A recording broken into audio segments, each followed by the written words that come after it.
On the day I was injured, we were doing a basic road sweeps, and I was in the turret of the Humvee. It was myself in the turret, my driver, and the TC, the truck commander, who was my platoon medic.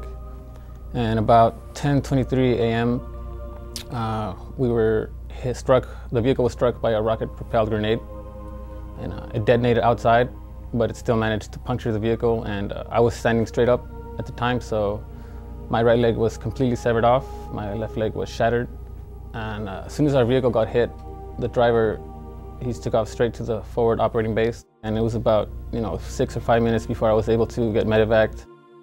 Wednesday morning, they tell me, your son was in an accident, he got hit by an RPG. I understood he lost one leg, and I just went crazy. And he's like, ma'am, you have to calm yourself down. Your son lost both of his legs. So I just couldn't talk after that. I was just devastated, and I just couldn't imagine seeing my son without his legs. The first 3 weeks were tough, but once I got through and they closed my legs finally, I had to start physical therapy. I had decided to go to Brooke Army Medical Center to be closer to home, which is El Paso, Texas. My daily routine consisted of a lot of stretching, so that my legs could stay limber. Swimming was important.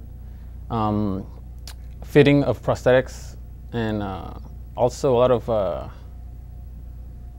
of talking with other soldiers, just to it was new to me, and I was scared and nervous, but it helped be around other patients and to talk to them. It was therapy in itself. Once he was released from the hospital, he came. We both went and lived in the Fisher house, and we shared a bedroom and a bathroom. And I was able to cook for him. So I was with him for a whole year. When I got home, I was so happy to be back home in El Paso, Texas. But after a couple of weeks, it started to dawn on me that the houses in El Paso are older and smaller and not meant for a wheelchair. So I was always hitting my hands and scratching my knuckles, and it's hard. Like, he has to get off the chair and, get himself into the bathroom so he can get in the tub. The corners of my house are all knocked out because, he turns so quick, and, so there goes a piece of wood or whatever. The home that Homes for Our Troops is going to be building is a lot better because, as far as I don't have to get on the floor to take a shower anymore, or my closet's big enough for me now, and just to be able to go everywhere in my house is a big thing for me. He'll be doing everything that he wants to do in his house versus being in my house where it's small and crowded and bumping into everything, pieces of furniture and stuff. So I'm going to be very happy to see him happy.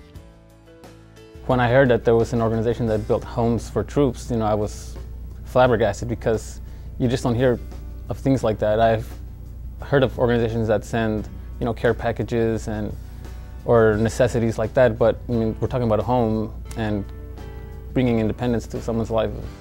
I think it's great that the support's there in the community, definitely, and Homes for Our Troops it highlights that our country is there for the troops. Homes for Our Troops just shows it to me that people are willing to help, and then we're not forgotten.